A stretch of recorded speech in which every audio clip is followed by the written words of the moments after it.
The winners of the 2022 League of Legends World Championship are not exactly who you'd have pictured them to be as the tournament began. LCK Korea's very own 4th seed, DRX, began their journey down in Mexico City, dominating their play-ins group 5-0 like it was nothing. They're just gonna burn down Baron. Only because it's Mike. Can they get damage in time? Because the fight is coming out. Second time, Zen. Can he kill Oyoya? He comes out in time to smite it and stay alive for now. But it's gonna be dangerous. 1,000 gold shutdown comes through. Traveling to New York placed them in a group where they were the clear underdogs to LPL's top esports and Rogue from the LEC. DRX remained strong in these matchups with outstanding performances from the mid laner Zeka throughout. Oh, there's the Mega Gnar ulti coming out from Zeka as Larson stuck in the Hextech ultimatum and Pioshik kills him next. Oruamne tries to get back with the flashback over the wall, but DRX. Earning their way to knockouts in Atlanta, the community was sure that DRX couldn't stand through the likes of EDG or HNG. But sure enough, the willpower of the team carried them through to meet SK Telecom in the grand finals in San Francisco. Whoa, it's going! Pioshik gets the Ocean Soul! DRX don't need a top laner. They got a summoner spell. Viper attack stays alive. Double stun. Death will not fall. Zeka will not allow it. Going with the quadra kill. It is. And although every single member on DRX has stepped up on numerous occasions during the World's 22 Cinderella run, Kingen's outstanding carry performance in Game 5 of the Championship Series is the sole reason DRX was finally able to lift the trophy. No T1's ready to contest. Baker's coming up now too. Pioshik defensive ulti over the wall. Kingen with a world ender. He's stuck inside the gravity well, but he goes forward. Baker dies. Zeka gets it. The shuffle to get the rest of them away. Heading into a final series against the winniest organization in LoL esports is no small task, especially when you're already familiar with that organization and you have yet to take a single game off them this entire year, as was in DRX's case. And the first game of that series looked bleak, grim at best, as T1 stopped nearly every lane and ended the 31-minute game with an 11,000 gold lead. They still got a little bit of damage, but it is not enough. Barrel's gonna die, Depth is gonna die. T1 will find the fight and find the win in Game 1. Game 2 came around and all of DRX came alive. Under Barrel's insane in-game leadership, Def's huge damage on Varus, and great team fighting from Kingen, DRX was able to bring this series to life. And what a series it was. The following games were packed with insane action from every player on the Rift. Every single one of these guys poured their heart and soul into the game, landing them on the precipice of greatness in Game 5 of the World Championship. But in this moment, on this stage, that's all that matters. One single game of League of Legends makes or breaks the entire tournament, and any one of these players has a skill set to step up and take the trophy. Today though, it was only Kingen who refused to lose. Early in the game, DRX had already lost First Drake and First Blood while on red side. Kingen felt the pressure and looked for any opportunity as he traded fiercely with Zeus until he earned a solo bolo at 620. Solo kill for Kingen in the top lane. What's more, the first rift is spawning in less than 2 minutes, and Kingen has just commanded lane prior leading up to its spawn. Kingen and Pioshik start up the dragon only to be interrupted by 3 members of T1. Pioshik uses Ghost and charges at them on the Hecarim. However, Faker shuffles over the wall, and Hecarim is forced to ult out after losing 60% of his HP. Fearing absolutely no one, Kingen wham bam slam thank you ma'ams his way onto Faker and absolutely destroys all 3 members of T1, forcing them off the rift and securing it for DRX. After this exchange, both teams started farming their resources and waited for a second Drake to spawn. At this time, notice the positioning of Kingen and Zeus on the top side, where Zeus prematurely walked down on the dragon as Kingen shoved lane.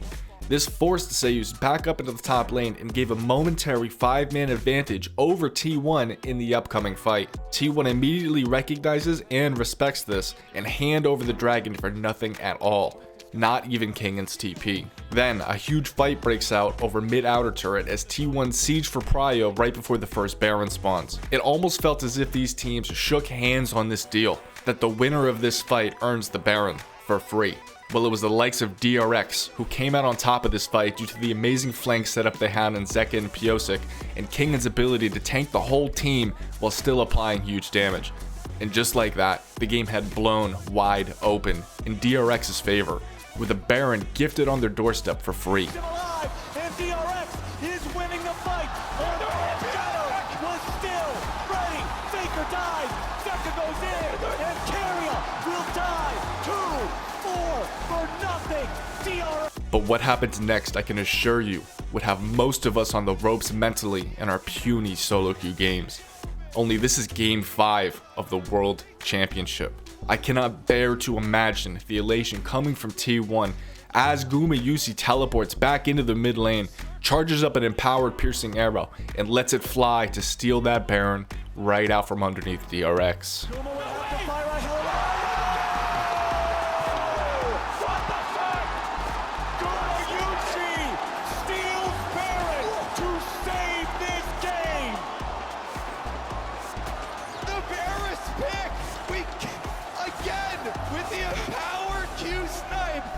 Every member on T1 had respawned at that point and was cloaked up in purple except for Faker. 4 members of T1 run to the bot side and immediately tear down an inhibitor, allowing them access to the second Drake for free. Then they take a reset, hit the rift once more, and finish off the remaining inner turrets. DRX was completely confined to their base, and any form of priority they had been completely lost just like that. So what's worse is when Beryl was scouting for wards on the second Baron spawn, T1 was able to secure a pick, forcing the 5-man advantage over DRX at the Baron fight. Kingen disagreed as he approached from the flank, and as he appeared, T1 retreated immediately from the Baron out of sheer respect for Kingen's godliness in this game. Now it's time for the fight for Soul Point, and T1 is dancing with DRX, who are holding aggro on the dragon, as Kingen dips off into the fog by the blue. He hops over the blue wall and slams Carry into the ground instantly, securing that dragon.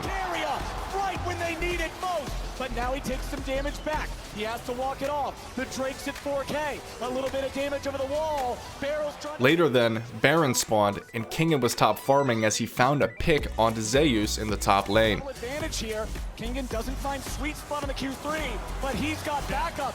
Zeus is going to be caught. DRX moving in for the T1 top lane, and they got a 5v1. This granted DRX advantage over the Baron after a scrap with T1, but what's astonishing about this is that DRX wasn't even looking at the Baron. They immediately reset and began to set up for their Earth Dragon Soul, spawning in 1 minute, which came to them for free. At this point, T1 was looking towards the Baron as DRX was preoccupied with the Soul, and they did find a pick onto Kingen. T1 then killed the Baron and began their siege, but the wave clear from Deft and Zeka was enough to stop the siege from breaking the base entirely. When T1's coat of purple wore off, it was DRX who was left with the everlasting buff in the Earth Soul, and the Elder Dragon was spawning soon. Getting this late into the game, all it takes is one fight, one pick, one teleport, one single death, and the game could be over. As Elder was spawning, T1 owned the map. DRX was in complete fog in their jungle and had to maneuver their way carefully towards the objective. During all this, Kingen somehow managed to slink his way through the fog of war and showed up behind T1 in the fight. With Kingen then being spotted by Zeus, all of T1 back out of the pit as if to pick Kingen. But instead, he hops over the wall and just with his positioning alone, earns his team priority on the Elder Dragon at 50% HP. At this point, it's do or die and all of DRX starts slamming the dragon. Owner flashes forward for the game-winning steal, but he comes up short. The second Faker and Zeus see Owner lose, they teleport bot to the wave of super minions and DRX's base as Guma and Carrier try to stop DRX from basing. Zeus and Faker are both so fed at this point that all it's going to take is 10 seconds for them to kill the Nexus, but Kingen simply won't have it. With the TP back to the base, Kingen absolutely smashed Zeus and Faker with no one alive to contest their Nexus. DRX ran it down and off that play, nabbed the World Championship. Wants to hit the wave. Kingen goes to the world ender. Gumayusi is dead. They have been doubted. They have been discounted. They have been dismissed. But DRX are your 2022 World Champions. Not only did this series go the distance, leaving it all to a single Game 5 performance, this game literally came down to a single coin flip fight at the Elder Dragon, where T1 actually lost the coin flip but still had an angle on winning the game in that base race. Zeus and Faker were going to win the game with those teleports. Zeka didn't have teleport. Kingen was literally the only savior of the base race, and without it, T1 would have won that game and the series and the championship right then and there, despite DRX's win over that Elder Dragon. That's why, although all of DRX played incredible series and the Worlds Tournament whole, it was Kingen solely who was the sole proprietor of the championship trophy for DRX, and for that he was justly named MVP. Please take some time to discuss the series and Worlds in a whole in the comments below, and thank you so much for watching this episode of LOL Pros. I'll see you next time.